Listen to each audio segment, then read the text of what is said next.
Activité 3. Confirmation du modèle à partir de l'étude de l'âge des sédiments. Après avoir ouvert le logiciel Tectoglobe et répondu aux questions correspondantes, ouvrir le logiciel Google Earth et le fichier KMZ Divergence. Dans Lieu temporaire, ouvrir Expansion océanique. Cocher localisation et résultats des forages, ainsi que plaques tectoniques. Dans le tableur Excel, à l'aide de la fiche technique, construire un tableau comme tel, mentionnant les forages, l'âge des sédiments en millions d'années et la distance par rapport à l'axe de la dorsale en kilomètres. Revenir à Google Earth. Pour connaître l'âge des sédiments, cliquez sur chaque site de forage et le notez dans le tableur.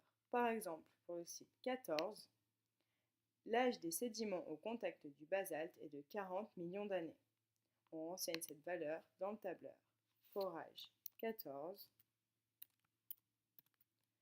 âge des sédiments 40 millions d'années. Revenir à Google Earth.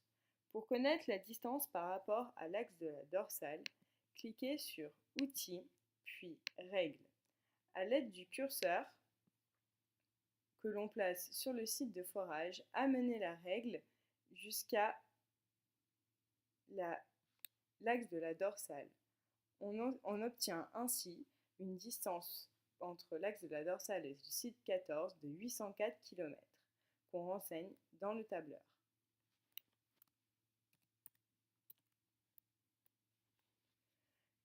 Une fois le tableur rempli avec toutes les données des forages, construire le graphique correspondant à l'âge des sédiments en fonction de la distance à l'axe de la dorsale, à l'aide de la fiche technique du tableur Excel.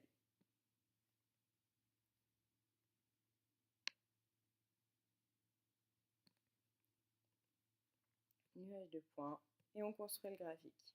Afin d'obtenir les données dans un ordre croissant par rapport à la distance à l'axe de la dorsale, sélectionnez les 3 colonnes, clic droit, trier, croissant.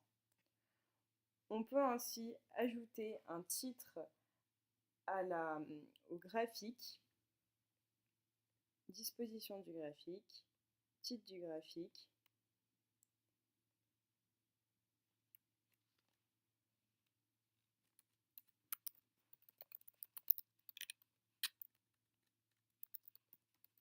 âge des sédiments en fonction de la distance à l'axe de la dorsale.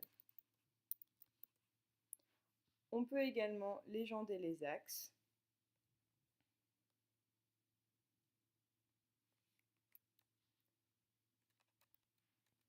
Donc, distance à l'axe de la dorsale,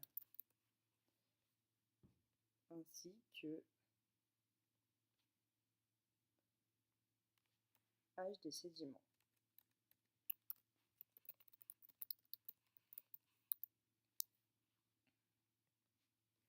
On peut ensuite calculer la vitesse de demi-expansion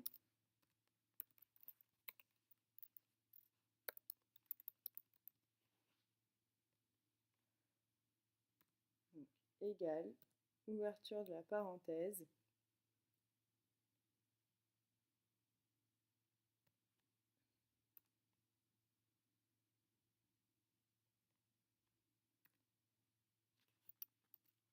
donc en faisant la distance divisée par le temps.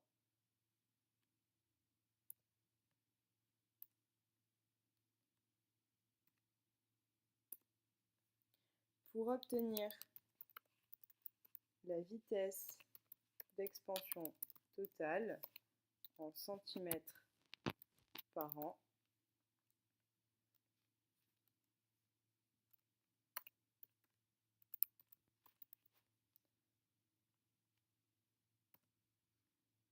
on sélectionne la vitesse de demi-expansion fois 0,1 fois 2 pour obtenir la vitesse totale. On obtient ainsi 3,7 cm par an. On peut ainsi conclure sur la distribution du plancher océanique par rapport à l'axe de la dorsale. Plus on est éloigné de l'axe de la dorsale, plus l'âge du plancher océanique est vieux, ce qui confirme l'hypothèse de l'expansion océanique. Activité 3 bis, confirmation de l'expansion océanique mise en évidence par les données GPS. On peut revenir sur Google Earth, décocher localisation et résultats des forages et cocher vecteur vitesse. On peut ainsi observer différents vecteurs de part et d'autre de la dorsale et observer leur direction. On observe que ces vecteurs sont de direction opposée, ce qui confirme l'hypothèse d'expansion océanique.